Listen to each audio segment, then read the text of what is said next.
Hello and welcome to Muslim Tech Talk. You are in store for a magnificent show today as we discuss topics such as botanics and agriculture, algebra and math, and even astronomy. Now, here are your hosts, Andrew, Tina, Jess, and Ryan.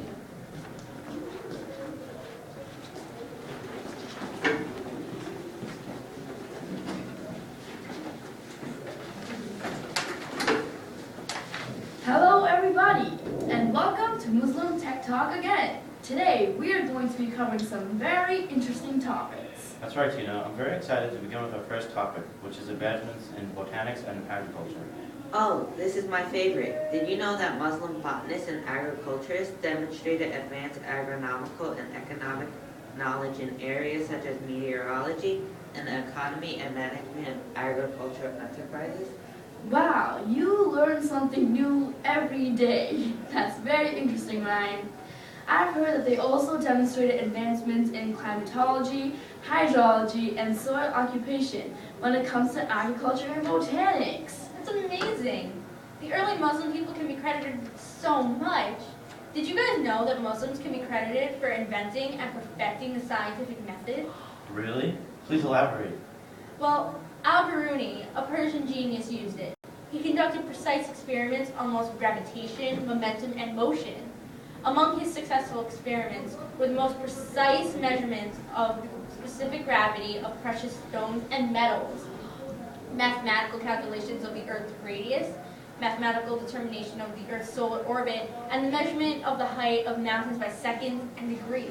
He also invented the first law of motion. That's amazing! It's so wonderful how many things have been figured out with the scientific method. Isn't it? It's truly intriguing, Tina. Early Muslims invented so many useful things. Early Muslim people contributed to algebra and math as well. Did you all know that Musa al-Khwarizmi was the greatest mathematician of all times? He composed one of the oldest Islamic works of arithmetic and algebra, which were the principal source of knowledgeable and on the subject for a fairly long time.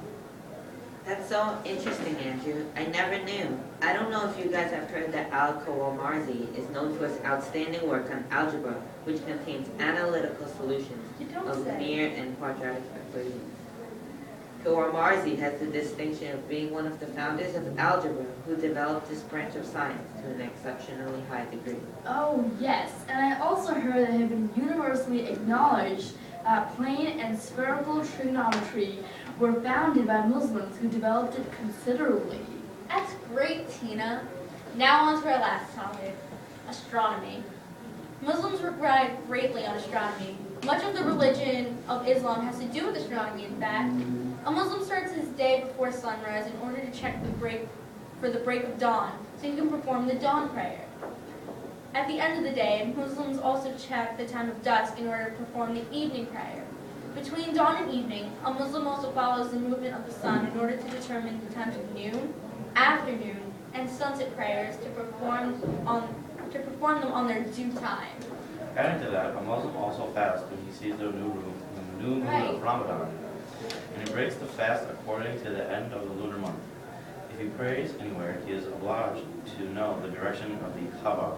This means that he should know his location and be aware of the four directions, which are north, south, east, and west. Also, when a Muslim recites the Holy Quran, he notices that its verses command him to contemplate the outer space and creation of the heavens and the earth. The Holy Quran also mentions specific names of planets and stars, such as Allah saying, and that He is the Lord of Sirius. Well, looks like that's all the time we have today. It's great talking to you guys. Join us next time on Muslim Tech Talk when we talk about Muslims and how they affected global warming. Global warming! Woo!